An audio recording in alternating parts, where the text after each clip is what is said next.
Good morning to all of you. It is indeed a happy occasion to be here with you at PIMR, Department of Law. To be very honest, it has been my dream project ever since I thought Prestige Group needs to have a world-class law institution. When I see at the young, bright and eager faces here, I am assured that the dream is coming to a reality now.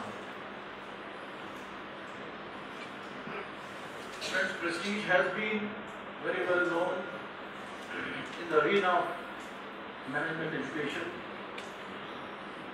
engineering education, or commerce and mass comm and various other educational fields. I am sure that with Prestige's commitment for quality education and overall academic environment, we are nurturing accomplished professionals.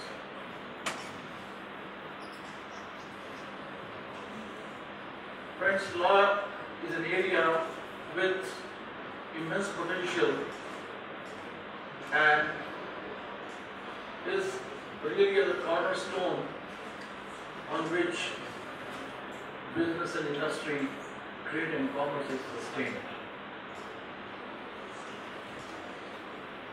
At the outset, from establishment of any new venture up to maybe it's winding up, or wherein any difference of opinion occurs, any matter which needs to be addressed or taken to its logical conclusions, the issues are generally referred to any law body, arbitration panel, or maybe a reconciliatory procedure, or even going to the court of law. To tell you the background about Prestige Group, well, many of you, maybe even the faculty members, may not be fully aware, we started this journey in the year 1977, it's almost 40 years before. Since then, I have been actively involved into international business, which we have initiated at Prestige Group of Industries, which is known as a front-ranking agri-business conglomerate in central India. At a young age, probably it was already been there in the area which you just saw. Probably at the age where probably you all are there behind, age of 19 only, I got involved into the international business. In fact, I learned the nuances of international business by doing things practically or by practice. So I consider myself more a practitioner rather than a professor in spite of my doctoral and postdoctoral degrees. With my active role in heading the industrial and business activities for not only Prestige Group of Industries, but also representing the whole soybean sector of India at national and international level, in the capacity of the chairman of Soybean Processors Association of India, which is popularly known as SOPA, where this is now my fourth term, and the first time I became the chairman at the age of 38, and was the youngest chairman. And this is now my fourth term. After almost a gap of 16 years, I was invited by the industry when the industry was, I would say, to dire straits. I have also been involved at the national level in setting up new systems and promoting the trade, particularly brand India in the international markets, so as to give India a respectable position in this very important area of economy. And I would say we were able to create an export market for Indian soy products to a level of 15,000 crores. Although lately it has run into rough weather, but we are not leaving any stone unturned to revive this lost glory. And I would say with Mother Nature, I think we have seen bountiful rains this year, and we are back with a very good crop of soybean and probably in the process of reviving our markets all over Asia.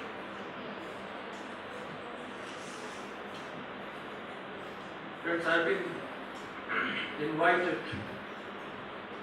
to share some of my international business experiences with you here today.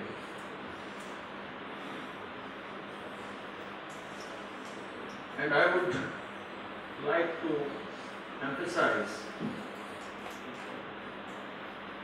that there are always fine intricacies involved in negotiating and conducting the business at international level, and it needs to be dealt with great diligence. I'd like to begin with the year 1977, when we had just started the first enterprise of Prestige Group. With the experience and wisdom of our worthy chairman, Dr. N. Jain, the founding chairman of Prestige Group, we could strike some export deals at a very early age of our business. Right in the year 1978, we got a breakthrough with some export orders originating from Middle Eastern countries. Later, when we saw the Asian boom, particularly the tiger economies in Far East and Southeast Asia, we systematically created the strong models, the footprints and marks, forging very sound relationship with the trading partners. We practically transform into every single country in Asia region with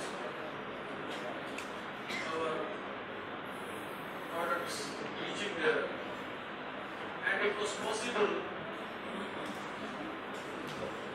which I think is by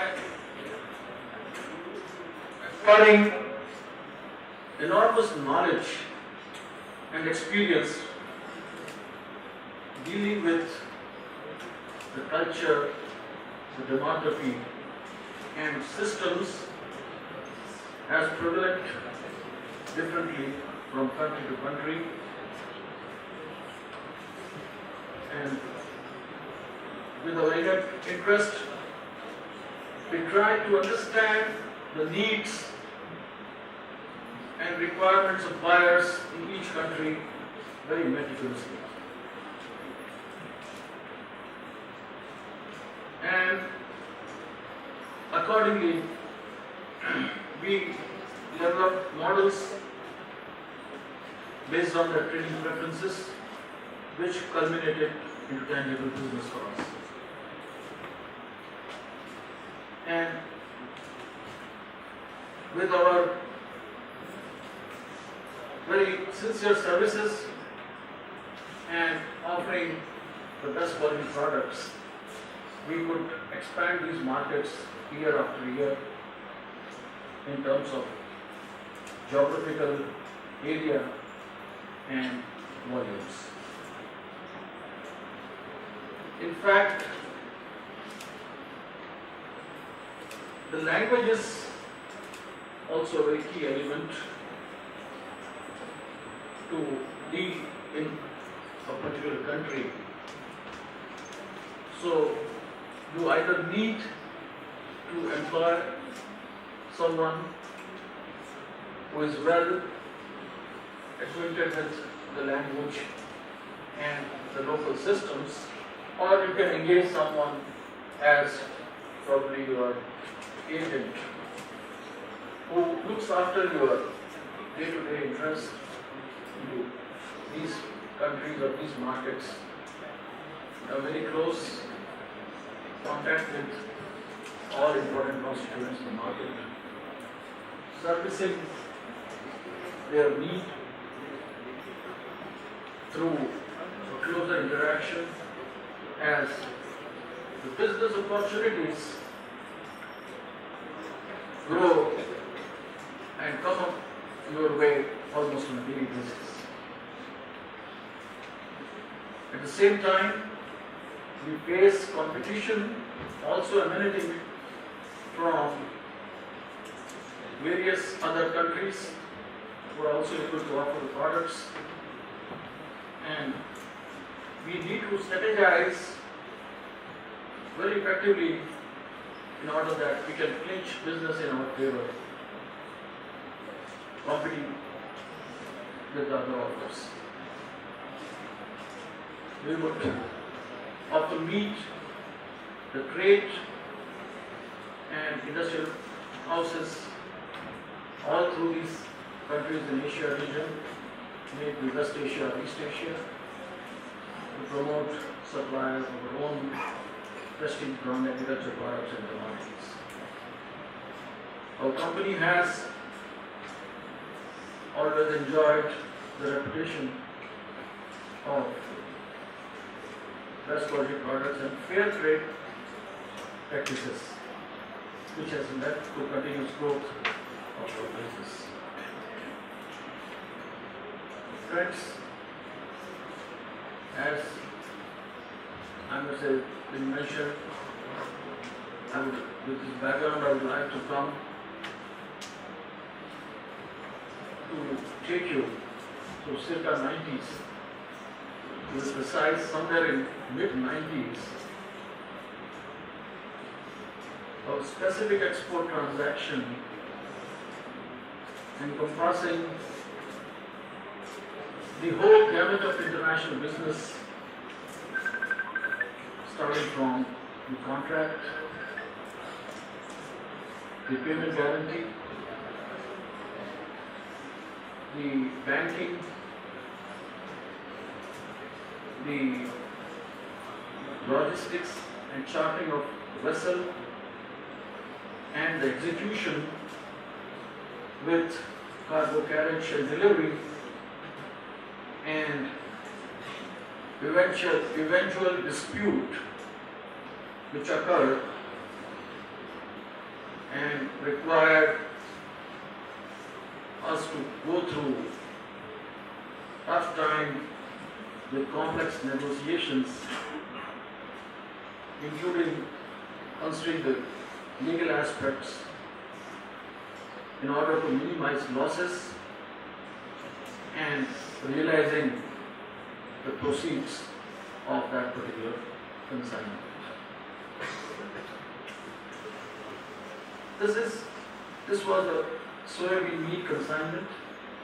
It was valued over $1 million.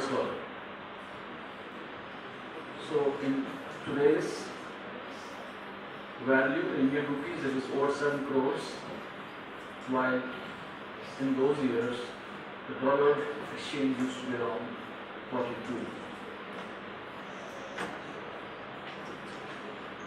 The export contract was entered with an importer based in Singapore, and the supply was to be made to a port in Malaysia. It was basically a Chinese origin company having its counterpart manufacturing facility in Malaysian port. We inquired that this Malaysian company was not a too old entity, while this Chinese trader based in Singapore was an old, experienced trader.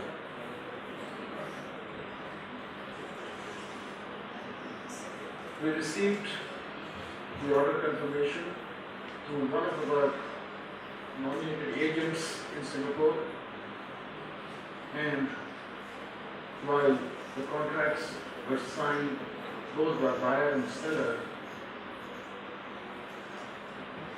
we were to follow it with getting the payment guarantee in form of letter of credit, which I think Madam Deepa Srivastava mentioned to you. Documentary letter of credit is the normal mode of international business where payments are secured by buyers, bankers who establish their guarantee letter, where they stipulate various terms of business. I will come to you later that these are also drawn under a very specific approved model of international trade. Well, when we received the LC, in the meantime, we prepared the goods for this shipment. Since it was a bulk cargo of 4,000 tons. 4,000 tons, for the students, maybe it's not very clear. It would be carried into something like 250 full truckloads. So that was the volume which was needed to be transported and shipped to the Malaysian port. Heading for this, we were required to charter a vessel, and generally all such large bulk commodities are through chartered vessels, where again they are governed with special, Gen 1 charter party terms, which some of our international students would be aware.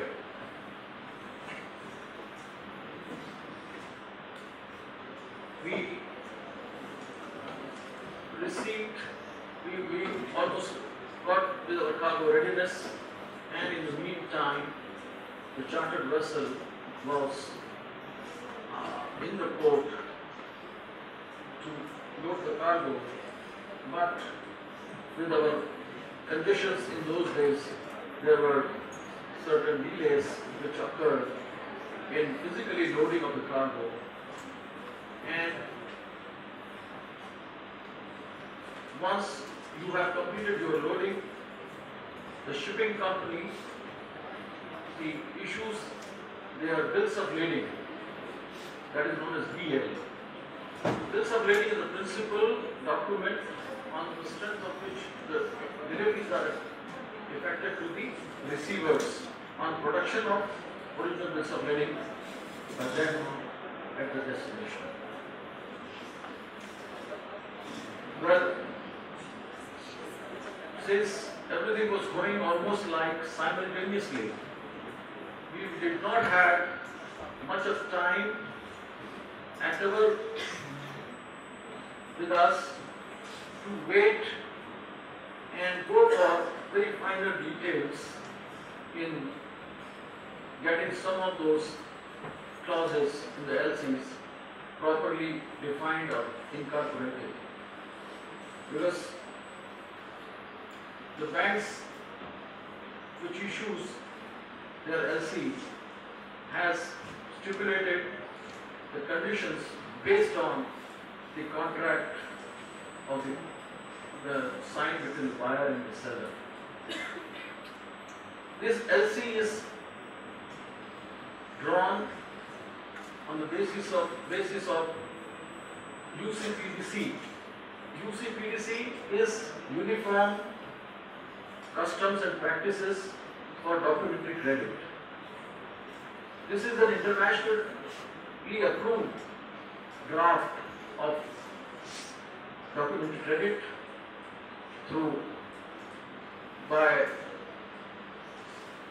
body in Paris, and it is followed by all international banks where there are import and export transactions.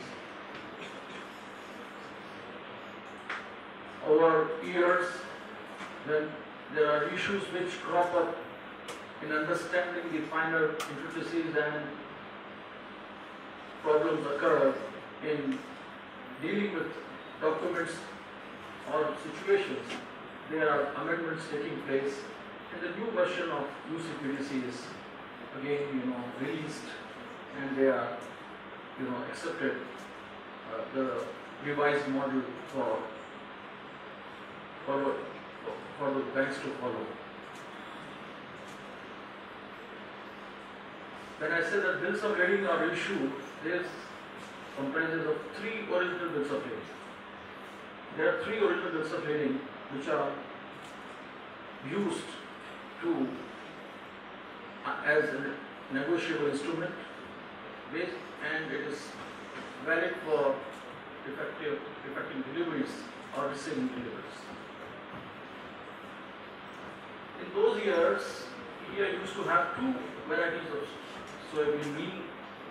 One was yellow soybean meal, the other was with some black hulls called normal soybean meal.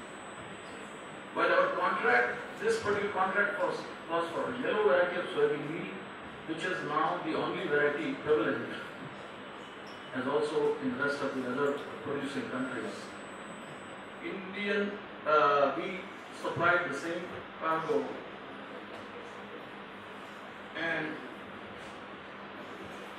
there was some error which I will come later to share with you. But this documentary credit has put a very peculiar condition, saying that one original bills of lading has to be sent directly to the receivers of the cargo, that is to the buyers, notified party. Well, we were under the impression that since it is a condition precedent in the LC, even if we have sent this document directly, our payment would be secured through that LC opening bank So there would not be an issue to realize our payment on negotiation of those documents and getting ourselves reimbursed for totality.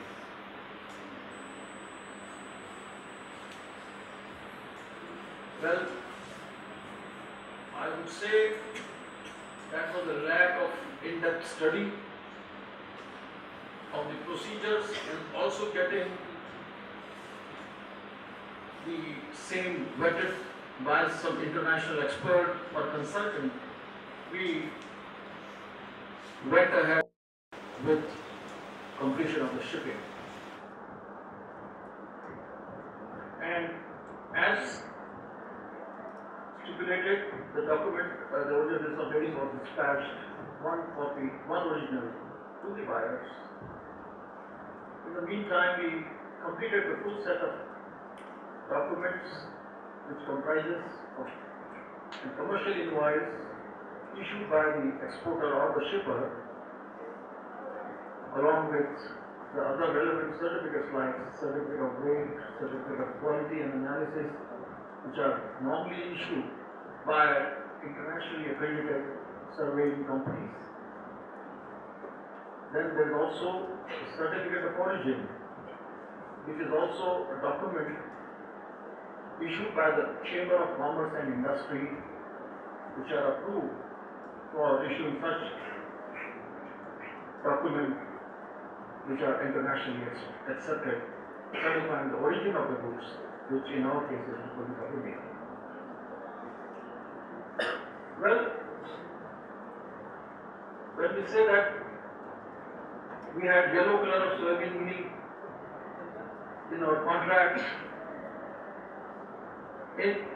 while we prepared the documents, the original documents, original invoices are okay, but then there are the full set of invoices is almost in 10 in numbers, maybe 3 originals with additional 7 copies there. In one of the copies, there was a typographic error that instead of yellow color, they have typed it red color. So the buyer noticed this discrepancy in the copied document and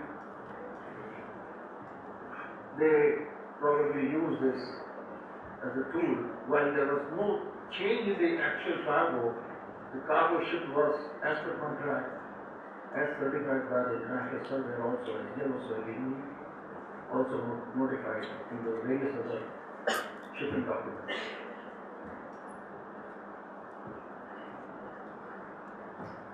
As the vessel was chartered, it went to destination, but all our export contracts, which are issued, generally are also based on certain international format or standards. And those standard formats vary from product to product or commodity to commodity. Those are basically issued by some of those bodies. In this case, it was CAFTA London. CAFTA is the Grain and Free Trade Association, which have designed the particular format for contract, and those formats are followed. Now, when banks open those LCs, generally they don't very specifically mention about all those things, but they just mention as per contract number so and so, they have issued this LC. While we can say the letter of credit, the terms mentioned specifically those that LC supersedes that contract. If an LC stipulates something, then I would say it is the final document which has to be followed in execution.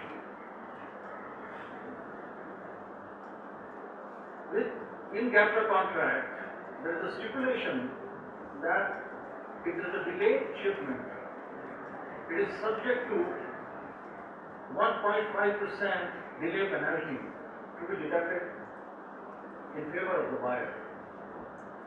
And that delay should be a maximum of 8 days.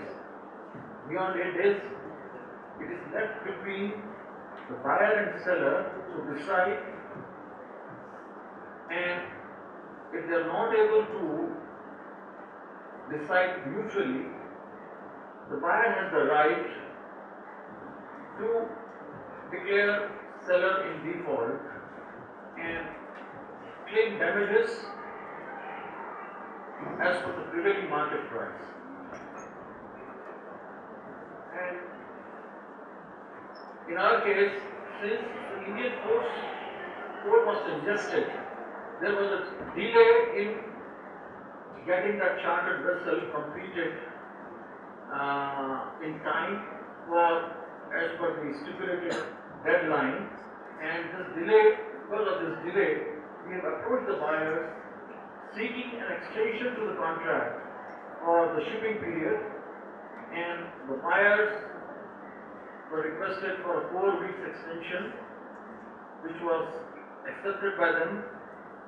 They effected the LC amendment by changing the shipping validity by extending the date in the LC. But they did not mention anything about the delay penalty there.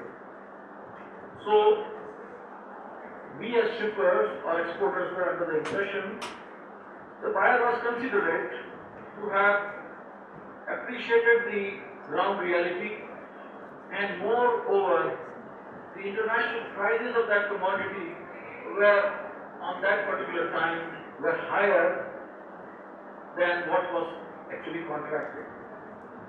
So the buyer can always relax the shipping time and can make an extension based on their judgment.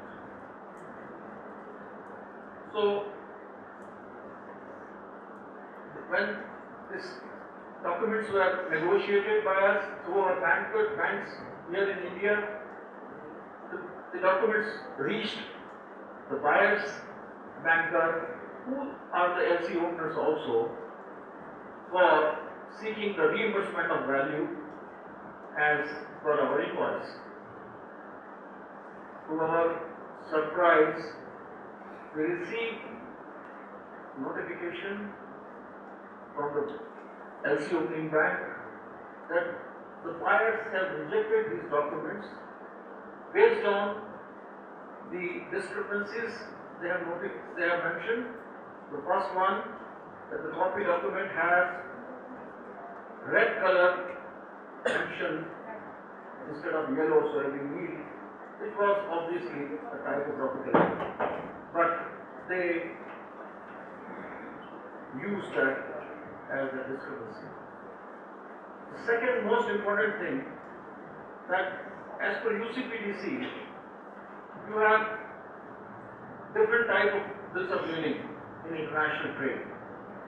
There is a GenCon bill of lading. Those who are from MBA, IB background, probably they would be aware that this is a standard format of a bill of lading. But in case you chartered a vessel, generally those conditions are different, and you have to make a specific mention of charter party bills of lading acceptable as an LC condition precedent.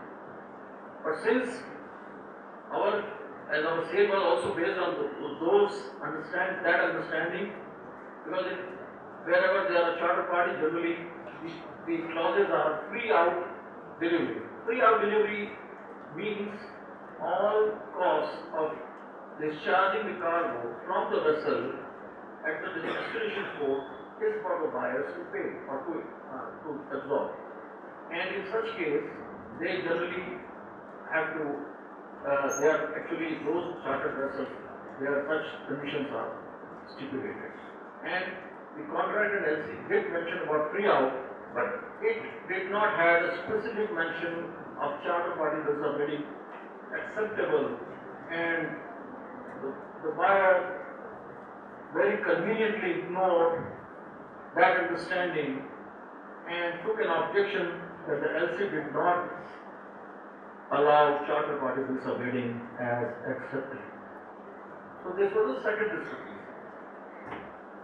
And the third thing which they came out to point that no delay penalty on the delayed shipment penalty has been allowed in the invoice. So on 3 grounds they took objection. One, invoice copy having a different mention of red instead of yellow soybean meal, while originals are okay. The second, charter party bills of lading, which is a special format of bills of lading, acceptable, not specifically mentioned in the LC, while it was basically a charter party bills of lading as per the understanding of the buyers also. And third, that no delay penalty was deducted in the invoice, which ought to have been deducted by the shipper or by the exporter. Now with these things, having notified, the bank who opened the LC was an international French bank of, I would say, almost of a first class standing. To our dismay, that they said, now you have to deal with this document outside the purview of this LC, which means the bankers have absolved themselves of the obligation to pay the value under the LC to the exporter on one side, and on the other side, the LC still stipulated one bills of lading to be sent directly to the receiver. As a condition mentioned in the LC, we did that. On the strength of that bills of lading, the buyer took delivery of the cargo at destination. So we are in a fix. The situation is very difficult for us. On one hand, the cargo stands delivered and bankers refuse to honor the reimbursement claim or to pay the amount. Now the only remedy was to go and approach the buyers at a senior level. So our general manager traveled to Singapore and he took along our local agent person who was also an Indian origin person from South India to approach that buyer that you please accept this consignment and effect the payment to us since you have received the cargo and taken the delivery. They mentioned about those discrepancies. Well, based on their mutual discussion, our general manager said that okay, this typography error doesn't have a bearing on the quality of the cargo, so that is immaterial. But as far as the delay penalty is concerned, we accept your 1.5% of maximum penalty provided in the GAFTA contract to deduct and you pay us the balance amount. But the fact that the buyers have a different intent. Their intention was not, I would say, bona fide, and they were adamant and started asking for hefty discounts. Their demand was to pay to them almost 20% of the cargo value as discount, and also, since it was a delayed shipment, the vessel when arrived at the destination, she had to wait in the ports since on their berths another vessel was discharging during that time. So the berth was not vacant, available for discharge on arrival of the vessel. So there was a detention also occurred for 11 days on that vessel, which also, as per our charter party agreement with the shipping company, we were required to pay $4,000 per day for any delay in discharging the vessel on its arrival at the destination port. So this detention and damage, what we call damage also, amounted to be another $100,000. So 200,000 was the claim preferred by the buyer, asking us to dig up, and another $100,000 towards the vessel detention and damage claim. So on a consignment of about, in that time, about 4.7 or 4.8 crores, they were asking us to almost pay 1.5 crores or 1.4 crores. This was a huge loss. We thought they tried to, we tried to put our side, but the buyer was very adamant and they never moved. With certain exigency of general manager has to come back to India, and the matter remained hanging. But after there was a bereavement in some of his relations here in India. So when he came back, then I said, let me go this time and see what we can do about it. Because on one side, we as unpaid sellers, our funds for almost 5 crores were blocked by the buyer, and we did not have the physical, delivery of the goods also in our hand. That had also been was transferred to the buyer. The situation was very, complex, and such things normally doesn't happen in international trade. It's a very peculiar kind of a problem which we faced. Then we were told that now I think it's the time that you should, you should immediately consult some of the leading lawyers or law firms and seek their advice. What is the remedy and what is the course of action that we should take in order that we secure our money? I went to Delhi to meet one of the very senior counsel and the law firm. And when we discussed the case, we showed our papers, documents. They were saying that this is a clear case of cheating. So you have a very good case, and the moment you,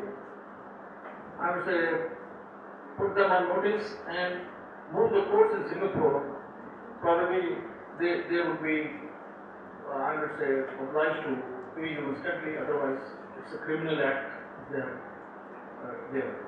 So, based on that, we thought, I think we might have to go for that course. So we wanted to be doubly sure. We went to another lawyer firm in Bombay. This was also one of those international law firms who had experience in dealing with international disputes. This law firm also concurred with that opinion that yes, they have made a criminal act by rejecting documents on one side and taking delivery of the cargo at the same time and refusing you to pay the full amount now. So they should be really, sued under the Singapore laws. When we said that whom we can go and meet, if they can suggest some of the reputed law firms or lawyers, they talked to one of their counterpart law firms in Singapore. This was one of very internationally renowned law firm which had 50 partners, and some of those lawyers were advisors to Prime Minister of Singapore. So it's a very, very large firm, and we requested them to kindly fix up our appointment with them so that we can immediately reach Singapore and go for a legal remedy and try our law firms. We reached Singapore, myself and our general manager. We had a long sitting with one of the junior advocates, and this junior advocate discussed the whole case with us for 2.5 hours. We had just faxed them the original, the copies of those documents. And believe me, the way in 2 days' time, the way they have prepared themselves with very small, preparedness, they flagged every document, they indexed every paper, they lined up it into a working order, they put up points of each paper which they have to see, points of dispute or points of problem, and also in order that they can find plausible solutions to each point mentioned there. So they were so prepared in a 2 days time frame that they asked us, they started with that preparation, started interrogating us, and one after the other question, we kept on responding, replying, and they had a counter question. So at once we thought they are defenders' counsel. I mean, they are actually, the way they are dealing, instead of really securing us, they are on a firefighting mission. But friends, this counter questions, negating all our arguments, like devil's advocate, was to prepare themselves to represent us in the court of law very effectively against this fight. And that is the professionalism you see and the difference dealing with Indian law firms and international law firms. Now this is